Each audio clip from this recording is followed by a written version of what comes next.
नमस्कार दोस्तों, आप सभी लोगों का एक बार फिर से एक नए वीडियो में बहुत बहुत स्वागत है। दोस्तों आज के इस वीडियो में हम लोग जीके के अति महत्वपूर्ण प्रश्नों को, जो कि आपके एग्ज़ाम पॉइंट ऑफ व्यू से बहुत ही इम्पोर्टेंट है और बहुत बार एग्ज़ाम में पूछे जाते हैं, ऐसे प्रश्नों को लेकर आया हूं। सो इस वीडियो में आप लोग शुरू से अंत तक बने रहिएगा और सारे प्रश्नों को आप लोग नोट कर लीजिएगा।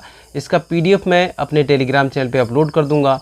सो इस डिस्क्रिप्शन में, इसी वीडियो के डिस्क्रिप्शन में मैंने टेलीग्राम चैनल का लिंक दे रखा है। वहाँ से आप लोग जाकर टेलीग्राम चैनल को भी ज्वाइन कर लीजिएगा और इसके PDF को वहाँ से डाउनलोड कर लीजिएगा। ठीक है, वीडियो शुरू करने से पहले आप लोगों से रिक्वेस्ट है कि इस तरीके की वीडियोस को पाने के लिए आप हमारे इस चैनल को सब्सक्राइब कर लीजिएगा, नोटिफिकेशन बेल को भी प्रेस कर दीजिएगा ताकि आने वाले हर एक इम्पोर्टेंट वीडियो का नोटिफिकेशन आप तक पहुँचे और आप वीडियो को देख पाएँ। ठीक है, चलिए बहुत ही महत्वपूर्ण प्रश्न। पहला प्रश्न जो है वो है, हरित क्रांति शब्द का सर्वप्रथम प्रयोग निम्न में से किस वर्ष किया गया था? बताइए इसका सही आंसर क्या है। हरित क्रांति शब्द का सर्वप्रथम प्रयोग निम्न में से किस वर्ष किया गया था? इसका सही आंसर क्या है? ऑप्शंस आपके सामने हैं, 1960 ईस्वी, 1965 ईस्वी, 1968 ईस्वी और 1970 ईस्वी।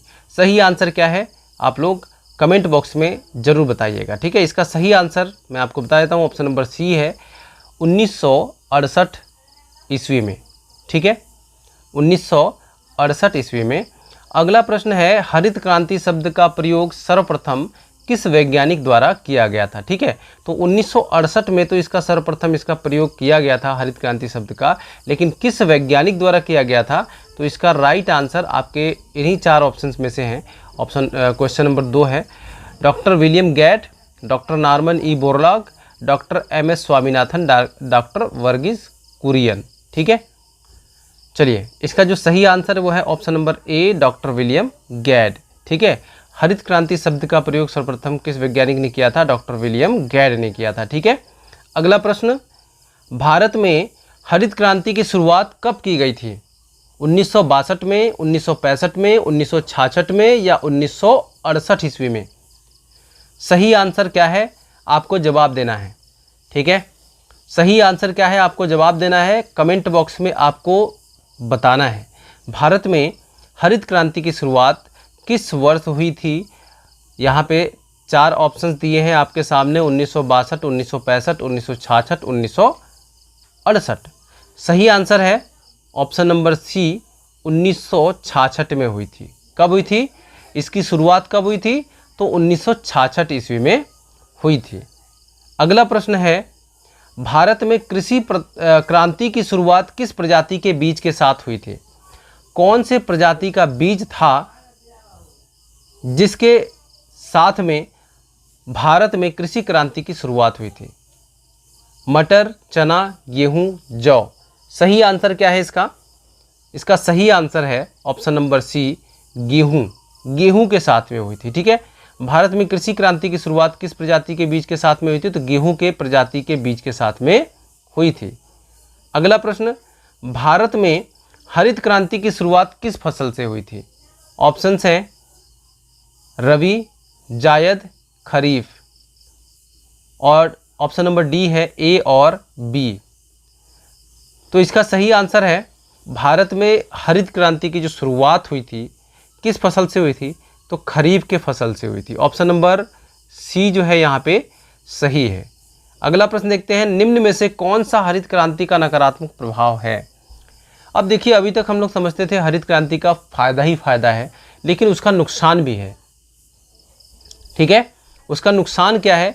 इन चार ऑप्शंस में से आपको पता चल जाएगा। ठीक है, खाद्यान्नों के दामों में स्थिरता, मृदा उर्वरता में ह्रास, रोजगार सृजन, कृषि बचत में वृद्धि। सही आंसर आपको यहाँ पे क्या लग रहा है? देखिए, हरित क्रांति होगी, पेड़ पौधे ज़्यादा लगेंगे तो मृदा में उर्वरता की कमी आएगी, उर्वरता में कमी आएगी। ठीक है, तो मृदा उर्वरता में ह्रास होता है। ऑप्शन नंबर बी यहाँ पे बिल्कुल सही है। अगला प्रश्न, क्वेश्चन नंबर 7, निम्नलिखित में से कौन सा हरित क्रांति का प्रमुख घटक नहीं है? उन्नत किस्मों के बीज, बेहतर सिंचाई प्रणाली, रासायनिक कीटनाशक, महंगा ऋण प्रबंधन। तो हरित क्रांति का प्रमुख घटक नहीं है कौन सा? ऑप्शन नंबर डी यहाँ पे सही है। महंगा ऋण प्रबंधन जो है ये हरित क्रांति का प्रमुख घटक नहीं है। हरित क्रांति के प्रमुख घटक देखो, उन्नत किस्मों के बीज हैं, बेहतर सिंचाई प्रणाली है, रासायनिक कीटनाशक हैं। ओके, अगला प्रश्न, निम्नलिखित में से किसने भारत में कृषि उत्पादन बढ़ाने के लिए सदाबहार शब्द या सदाबहार क्रांति शब्द का प्रयोग किया था?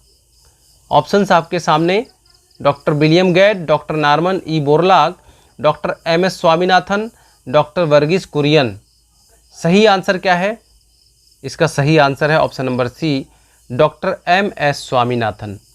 ठीक है, चलिए अगला प्रश्न देखते हैं। अगला प्रश्न है आपके सामने, डॉक्टर नॉर्मन ई बोरलॉग किस देश के निवासी थे? डॉक्टर नॉर्मन ई बोरलॉग किस देश के निवासी थे? ऑप्शंस है भारत, संयुक्त राज्य अमेरिका, कनाडा, मैक्सिको। सही आंसर बताइए आपके सामने क्या होगा इन ऑप्शंस में से? तो डॉक्टर नॉर्मन ई बोरलॉग जो थे ये संयुक्त राज्य अमेरिका के निवासी थे। ठीक है, संयुक्त राज्य अमेरिका के निवासी। अगला प्रश्न, हरित क्रांति के आरंभिक स्थल के रूप में निम्नलिखित में से कौन सा राज्य चुना गया था? सबसे पहले किस राज्य में हरित क्रांति को प्रारंभ किया था, या कह सकते हैं कि उद्घाटन किया गया था? ठीक है, तो यहाँ पे प्रश्न को एक बार और से दोबारा से पढ़ लीजिए। हरित क्रांति के आरंभिक स्थल के रूप में निम्नलिखित में से कौन सा राज्य चुना गया था? ऑप्शंस है केरल, कर्नाटक, पंजाब, पश्चिम बंगाल। सही आंसर क्या है? तो सही आंसर है ऑप्शन नंबर सी, पंजाब। ठीक है, हरित क्रांति के आरंभिक स्थल के रूप में निम्नलिखित में से कौन सा राज्य चुना गया था? तो पंजाब राज्य को चुना गया था। ठीक है, चलिए अगला प्रश्न, भारत में किस क्रांति को ऑपरेशन फ्लड के नाम से जाना जाता है? ऑपरेशन फ्लड किसको जाना जाता है?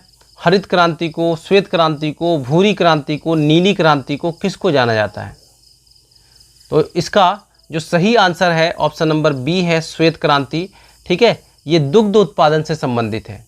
ठीक है, ऑपरेशन फ्लड या श्वेत क्रांति या दुग्ध क्रांति कह सकते हैं। ठीक है, तो श्वेत क्रांति को हम किससे रिलेट करते हैं? तो दुग्ध उत्पादन से रिलेट करते हैं। ओके, अगला प्रश्न, ऑपरेशन फ्लड की शुरुआत किस वर्ष में हुई थी या किस वर्ष में की गई थी? ऑपरेशन फ्लड की शुरुआत 1958, 1961, 1965 या 1970 में। सही आंसर क्या है?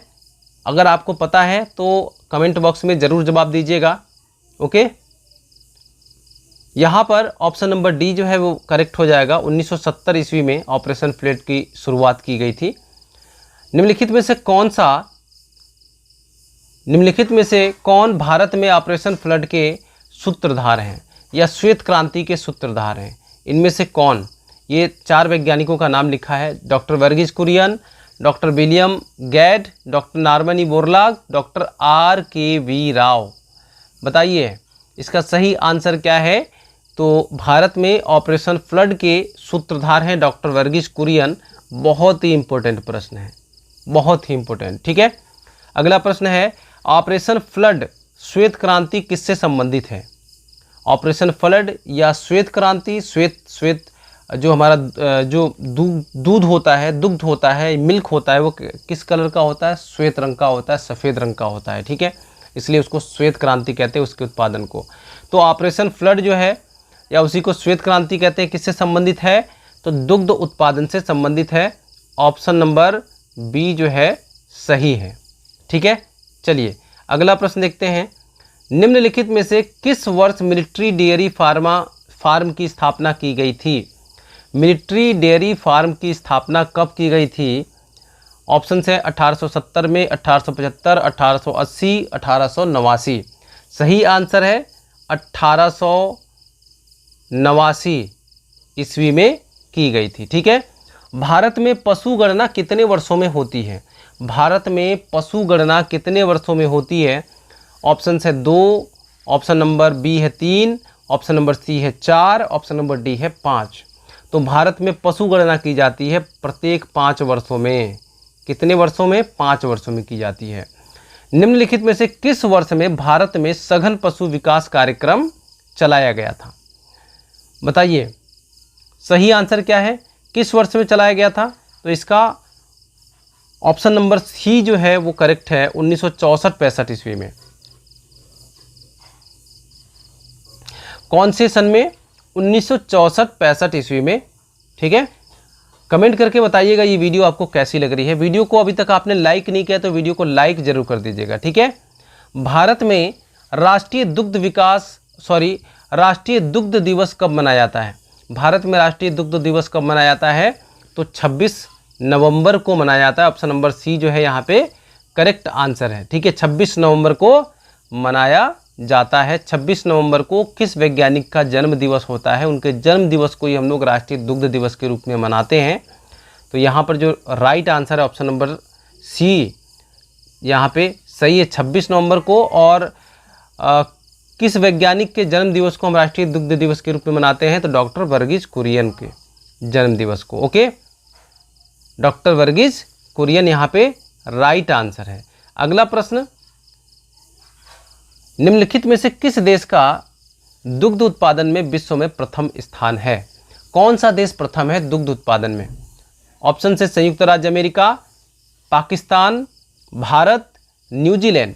सही आंसर क्या है? तो सही आंसर है अपना देश भारत। ठीक है, भारत जो है दुग्ध उत्पादन में विश्व में प्रथम स्थान रखता है। अगला प्रश्न है, निम्नलिखित में से किस वर्ष the imperial bank of India को राष्ट्रीयकरण के पश्चात भारतीय स्टेट बैंक नाम दिया गया था? हमारे भारतीय स्टेट बैंक का पूर्व में क्या नाम था? तो the imperial bank of India था। ठीक है, कौन से वर्ष में इसका राष्ट्रीयकरण किया गया और इसका नाम भारतीय स्टेट बैंक कर दिया गया? तो इसका राइट आंसर है 1955 ईस्वी में। ठीक है, कब किया गया था? 1955 ईस्वी में किया गया था। ठीक है, वर्ष 1959 में। अगला प्रश्न, वर्ष 1959 ईस्वी में भारतीय स्टेट बैंक अधिनियम बनाकर कितने क्षेत्रीय बैंकों का राष्ट्रीयकरण किया गया? बताइए, कितने बैंकों का राष्ट्रीयकरण किया गया 1959 ईस्वी में भारतीय स्टेट बैंक अधिनियम बनाकर? इसका सही आंसर है 8 बैंकों का राष्ट्रीयकरण किया गया था। कितने बैंकों का? तो 8 बैंकों का राष्ट्रीयकरण किया गया था। ठीक है, चलिए अगला प्रश्न जो है, आखिरी प्रश्न जो है इस वीडियो का, वो है भारतीय अर्थव्यवस्था का मेरुदंड कौन सा क्षेत्र है? भारतीय अर्थव्यवस्था का मेरुदंड कौन सा क्षेत्र है? सेवा क्षेत्र, वित्तीय क्षेत्र, पर्यटन क्षेत्र या कृषि क्षेत्र? हमारे भारतीय अर्थव्यवस्था का जो मेरुदंड है वो है कृषि क्षेत्र। कौन सा? कृषि क्षेत्र यहाँ पे करेक्ट आंसर है। ठीक है, भारतीय अर्थव्यवस्था का मेरुदंड होता है, बैकबोन होता है हमारे देश का। ठीक है, कृषि क्षेत्र। ओके, प्राथमिक क्षेत्र इसे कहते हैं। ओके, चलिए उम्मीद करता हूँ कि ये वीडियो पसंद आई होगी। वीडियो पसंद आई तो वीडियो को लाइक कर दीजिएगा, शेयर कर दीजिएगा और चैनल पर पहली बार है तो चैनल को सब्सक्राइब भी कर लीजिएगा। मिलते हैं अगले वीडियो में, तब तक के लिए जय हिंद, जय भारत।